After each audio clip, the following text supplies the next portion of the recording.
ক্ষীরপাইয়ের বড় মা কালী দীপান্বিতা অমাবস্যায় হাজারো ভক্তের সমাগম। পশ্চিম মেদিনীপুর জেলার ক্ষীরপাইয়ের বিখ্যাত দেবী কালিকা এখানে বড় মা নামে পরিচিত। এই মন্দিরটি একটি বিশেষ কারণে আলাদা। আর 5টা মন্দিরের মতো এখানে কোনো স্থায়ী পুরোহিত নেই। এখানে যিনি পূজা দিতে আসেন তিনি নিজেই পুরোহিত। এখানে প্রতিমা বিশাল আকারের, বড় মার উচ্চতা প্রায় 45 ফুট। এখানে ভক্তদের পুজোর ফল বা দক্ষিণা দেওয়া নিষেধ। ভক্তরা চাইলে দেবীর জন্য প্রসাদ রেখে যেতে পারেন। এই বড় মা কালীর মন্দিরে শুধুমাত্র অমাবস্যা তিথিতে পুরোহিত এসে বিশেষ পুজো করেন। বাকি দিনগুলিতে ভক্তরাই পুজোর দায়িত্ব সামলান। তবে এখানে বহু ভক্ত আছে মায়ের কাছে মানত করতে। মানুষ কামনা পূর্ণ হলে মানত শোধ করেন ভক্তরা। দীর্ঘ 25 বছর ধরে চলে আসছে এই পূজা। প্রত্যেক দিনই এই বড় মায়ের মন্দিরে হাজারো ভক্তের ভিড় লক্ষ্য করা যায়।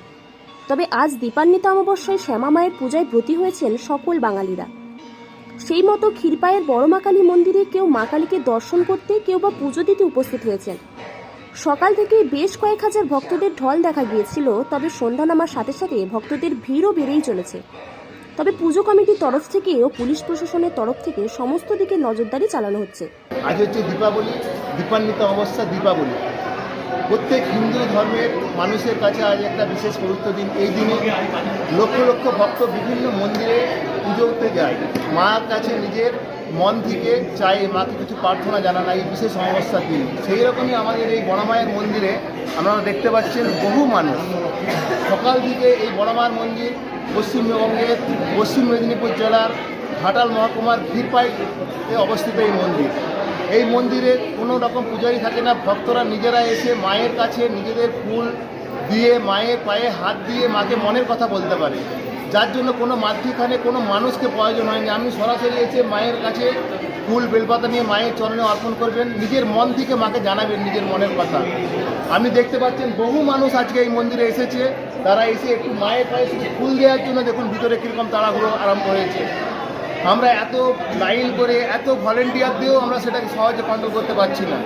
শুধু এখানে একটাই মানুষের প্রার্থনা যে মায়ের কাছে যাব, মায়ের দুটো চরণে হাত দিয়ে মাকে শুধু মন থেকে মাকে জানাবো, মাকে কিছু বলবো, মা আমার এটা করে দাও, মা আমাকে এটা দেখো, মা এটা করো, মা ভক্তের মঙ্গল করো। শুধু এই মন্দিরে হচ্ছে ভক্তরা আসছে, নিজেদের প্রার্থনা নিজেরা মায়ের কাছে জানাচ্ছে, মাকে কিছু বলছে, মা সেই প্রার্থনা তার শুনছে, শুনে আবার কেউ কেউ মাকে জানিয়ে ফুল বেলপাতা বাড়িতে নিয়ে যাচ্ছে, নিজে খাচ্ছে, সেটা তার মানসিকভাবে সে তৃপ্তি পাচ্ছে, মন থেকে মাকে জানিয়ে আনন্দ পাচ্ছে। এই মন্দিরে বিশেষ বৈশিষ্ট্য হচ্ছে নিজে এসে নিজে মায়ের চরণে ফুল অর্পণ করতে পারবেন, নিজে সরাসরি মায়েরকে যে মায়েরকে নিজের অন্তর থেকে মায়ের কাছে গিয়ে মাকে জানাতে পারবেন মনের কথা যে মা। এটা অন্যান্য জায়গার থেকে সবচেয়ে আলাদা। অন্যান্য জায়গায় যেতে গেলে আপনাকে একটা মাঝে কোনো একটা সাপোর্ট দিতে হয়, একটা ব্রাহ্মণকে দিতে হয়, হয়তো 100 টাকা দিয়ে মন্দিরে ঢুকতে হয়।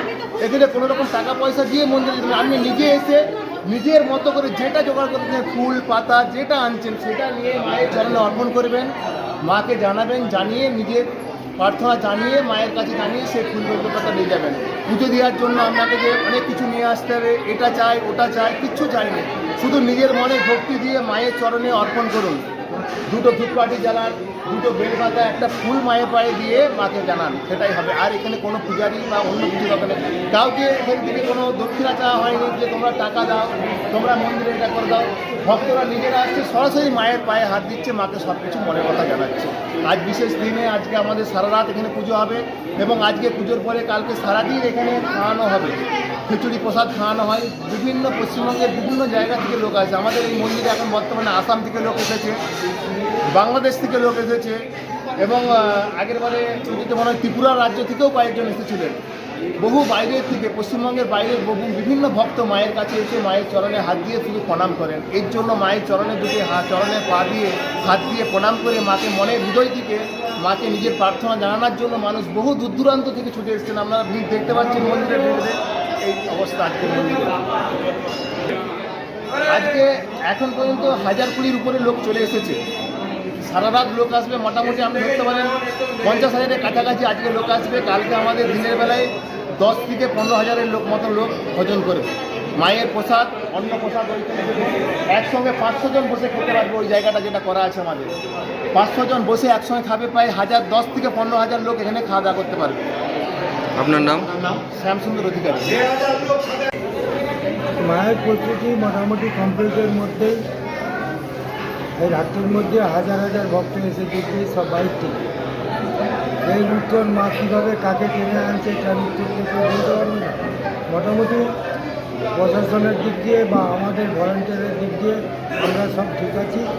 মোটামুটি নজরিয়ায় কোনো ডিস্টার্ব বা কোনো কিছু হয় না। যত হাজার ভক্তই আসে। মোটামুটি কত ভক্ত এখনো পর্যন্ত এসেছে?